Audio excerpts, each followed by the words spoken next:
Hello everyone! Napagdesisyonan kong magupit ng bangs. Wala lang, gusto ko lang.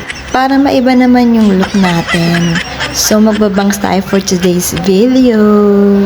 So hinati ko na nga yung unahang part ng buhok ko. So yun yung gagawin nating bangs. Kasi ayoko naman na masyadong madami, baka magmukha naman tayong bunot. Syempre hindi natin gugustuhin maging mukha tayong bunot, di ba? After hatiin, pinagsama-sama ko siya tapos inikot-ikot ko. Tinansya ko lang kung gaano kahaba yung gusto kong magiging bangs. So ayan, ginupit ko na siya.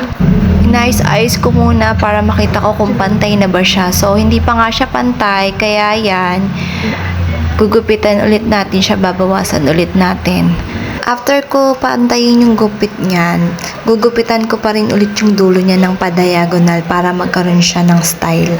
Alam nyo ba, ma-share ko lang, habang nagugupit ako ng bangs, napakainit. Grabe na talaga yung panahon ngayon, no? Bukas na yung electric fan, pero grabe pa rin init. Alam nyo, matagaktak na yung pawis ko dyan sa kilikili tsaka sa likod.